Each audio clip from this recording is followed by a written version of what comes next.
In engineering applications, there will be more than one components to support or transmit certain load or motion.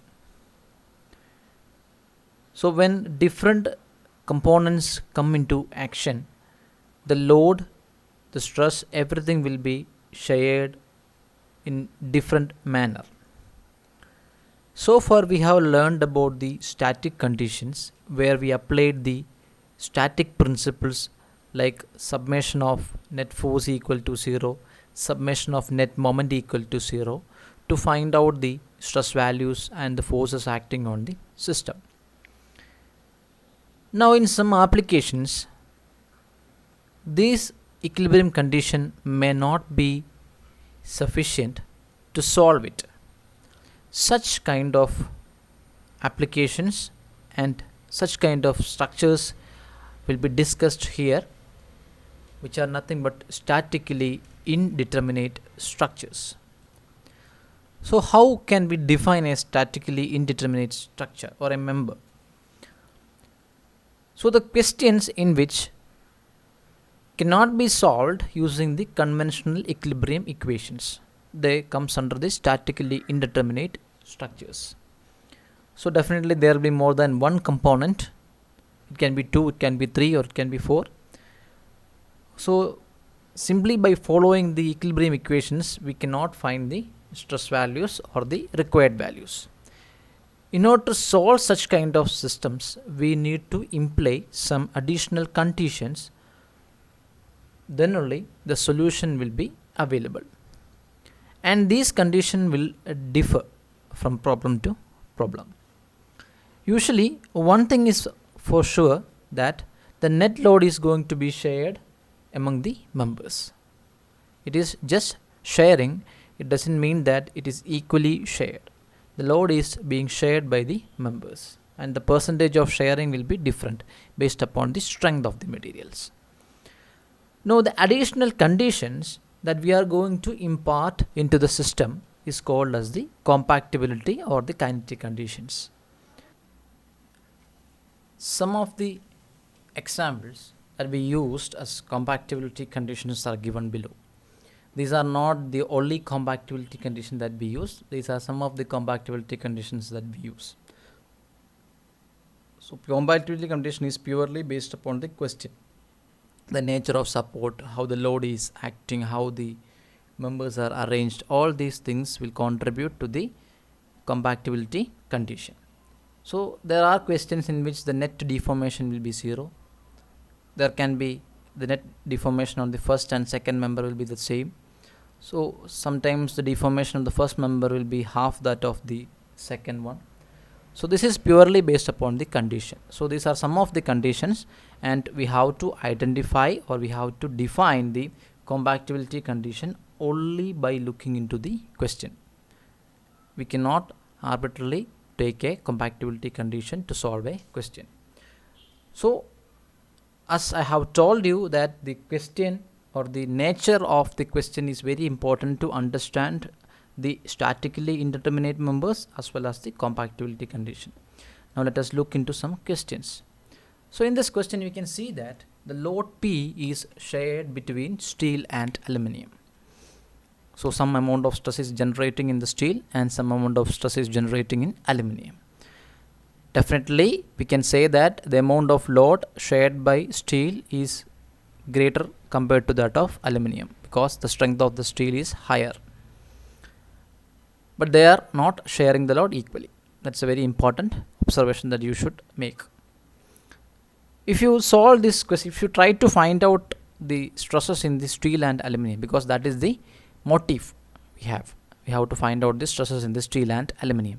If you try to find out the stresses in steel and aluminium, the equation that is going to support us is the equilibrium equations. So equilibrium equation is, the first one is the net load equal to 0. So if you look here, the load shared by steel plus aluminium equal to how much? It is going to be P. The net load. It has to be P. It will be here. It has to be P. The net load is going to be equal to P. So this is also equal to P. So here what I have done is,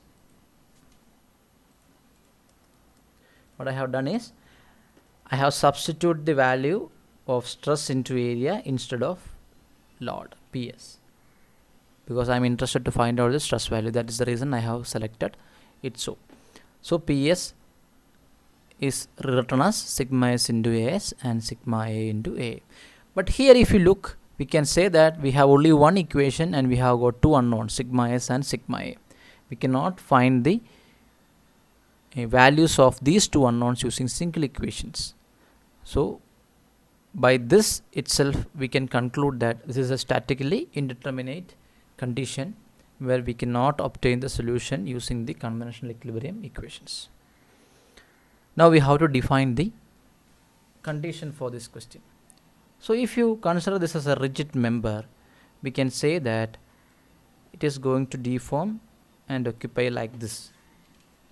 In the actual practice, there will be a slight deviation from the straight line behavior, but to solve this question, we are considering this as an ideal case that these two will be undergoing the same amount of deformation. In actual practice, there will be a difference in the deformation happening in the steel and aluminium, because we cannot take into account all the uncertainties while we solve it. Certain assumptions has to be taken into account. So this is the one that we can assume here, and we can easily define that the deformation of steel and aluminium are one and the same here. So when we substitute sigma S LS by ES equal to sigma A LA into EA, these are suffix A, what we can do is we can easily write sigma S in terms of sigma A, and what we will do, we will substitute this equation over here and we will solve this. So right now when you substitute this equation here, there will be only one unknown, one equation will fetch you the value of sigma A or sigma S. That is how you have to solve it. Now let us look into one more question. So this is a very interesting question where you have a rod, a rigid rod. Rigid rod means the shape of the rod is not going to change throughout the life of the, or when you use this particular rod in an application, the shape of the rod is not going to change. That is being specified, or that is being stated using the word rigid. So this rigid member supports a load of carries a load of P at a length of L from the hinge. This is a hinged support, and you have got two wires, steel wire and aluminium wire, those supporting the load P. And here we are interested to find the stresses on the steel and aluminium wire. So definitely the only equation that we know or sure about is the equilibrium equations. So net load P is equal to 0. So when you write the equilibrium equation for this, what is the value? So definitely before going into the solution part, now let us write down the freeboard. This is going to be the load carried by the steel, and this is going to be the load carried by the aluminium, and this can be written as load on steel, and here we can write as load on aluminium. So if you write the equilibrium equation here, we can say load of aluminium plus load on steel will be equal to 0. If you write the equilibrium equation like this, or equal to P, not 0, equal to P, still there is a mistake. Try to think, try to pause the video and try to think what is the mistake in this particular equation. Okay, some of you might have got the answer. Anyway, I will explain that. See, if you look into this particular question, we can easily understand that this load is not just shared by the steel and aluminium wire. There is one more person that is going to that comes into action here. And who is that and what is that? The answer is very simple. Here you have a hinged support. You have a hinged support here. So when you have a hinge support here, definitely you have to take the reaction into account. Here you have a vertical reaction and you have a horizontal reaction. Since there is no horizontal forces here, let us eliminate this reaction. Definitely there will be a vertical reaction, and we will name this vertical reaction as R, and we have to accommodate that particular R here also. So plus R equal to 0. Now the equation is correct. In the previous question, there is no need to consider the reaction R because the support is here. This reaction that is going to come at the ground of steel as well as aluminum is going to be same as that of the load carried by the steel and aluminum. You know the answer for that. But here that is not the case. So along with the support, steel and aluminum carries the load P. And this is how you have to write down the equilibrium equation. And now we will write down the moment equation also. So what is the value of moment equation, or what is the moment equation? See, if we look at the moment equation, the load P is going to rotate or tries to rotate the rigid bar in the clockwise direction like this. So it is considered as positive. So the value is nothing but P into L. I'm going to use the capital letter to avoid the confusion. So P into L is going to give you a clockwise rotation. Now PS into L1 is trying to pull it in the anti-clockwise direction. So it is negative PS into L1. Again, PA is also going to show you the same rotation effect anti-clockwise. So it is going to PA into L1 plus L2, and this is going to be equal to 0, right? Because the reaction, we are taking the moment about the hinge point. So P into L minus PS into L1, PA into L1 plus L2. So this is going to be equal to 0. Here you can write down, instead of PS, you can write down sigma S into AS. Instead of PA, you can write down sigma A into A. Now we have to define the compactability condition or the equilibrium or additional condition to solve this question, because we have only the equilibrium equations, and we are supposed to, because we have three unknowns, PA, PS and R is also unknown, two equations, we cannot solve it. Now how can we define the condition based upon the deformation? So looking at the free body diagram, we can say that the deformation of steel is not the same as that of the aluminum. So it is something different. So the deformation in the aluminum is slightly higher compared to that of the steel. Now we have to find the relationship between sigma S and delta S and delta A. So the total deformation of aluminum is from here to here, and steel is from here to here. So we can say that a part of the deformation of aluminum is contributed, or this particular deformation of steel can be plugged into the deformation of, or the equation for the deformation of the aluminum, and the remaining portion is only this much from here to here, and this distance is nothing but L2 theta, because from here to here the length is L2 and this angle is going to be theta. So this distance is nothing but L2 theta, and that is how we define the relationship between the delta A and delta S. So delta A is nothing but delta S from here to here plus L2 theta. L2 theta is the distance from this blue line to this point. So that this is how you have to substitute or find out the compactability condition, and after that you will use this equation, sigma L by E. Here sigma L by E of A equal to sigma L by E of steel plus L2 theta, and you will substitute this equation in the moment equation. You might be wondering why I have not substituted this equation over here. Kindly think for a while and find the answer for that. It's very simple. Okay, so solving these two equations, we can easily find out the stresses on the aluminum as well as steel, and after finding the stresses you can calculate the value of the reaction R. So this is how we solve this particular question. So moving forward to the third question, we can see that A load of 15 kilonewton is supported by three members A, B, C, D and E, F. Here there is no hinge. That is the basic difference between the previous question. Now before you start solving a question, you have to observe the question, the figure very clearly. You have to understand it and you have to proceed with the solution. So when we analyze this particular question, we can say that 15 kilonewton is carried or supported by these three members. There is no hinge. So definitely load on the first member plus second member plus third member is going to be 15 kilonewton. That we can write it over here.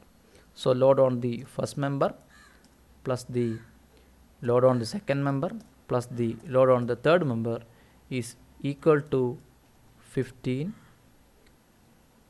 kilonewton. That is for sure.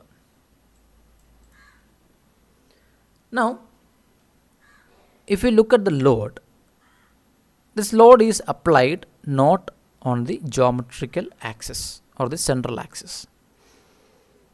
If the load was applied on the geometrical axis or the center axis, this is the geometrical axis, center axis of the system, of the structure. If this 15 kilonewton was applied over here, then this is the condition that we are going to use. But here the problem is, since it is not acting on the geometrical center of the structure, this load is going to create some moment on the system. So these supports are supposed to carry the or support the moment also. Now we have to consider all these things before we jump into the solution part. So right now we can say that P1 or PA plus PB plus or PA plus PC plus P is equal to 15 kilonewton. Now we have to define some relationship between the deformation. So you might be wondering how they have arrived at this particular figure. How can we solve such a question? See, what you need to do is to apply the basic common sense to solve the question. How can we basic sense? So we know that when you apply 15 kilonewton here, definitely these three members are going to elongate a bit. There will be a linear elongation. So that linear elongation is given here as a blue line, light blue line, blue area. And further, since the load is being concentrated more between A and C, the deformation happening at A and C will be more when compared with that of the E. So I am going to give further more deformation to A and I am going to get a deformation pattern like this. This is how you have to draw it. There is no complication in this. Concept is very simple. Now we have to find out the relationship between the displacements or the deformations. So if you look here, we can say that the triangle, this triangle, that means the triangle, this triangle A dash, E, and this one, this forms a similar triangle. This is a big triangle, and you can again observe one more triangle here. That means between C dash, E and C. That is another triangle. So these two triangles, the bigger triangle and the smaller triangle, are similar triangle. So if I redraw this sketch, I can do it like this. It's here, and at the point C you have got one more triangle here. So if I define, let's say this is B, this is A, and this is C,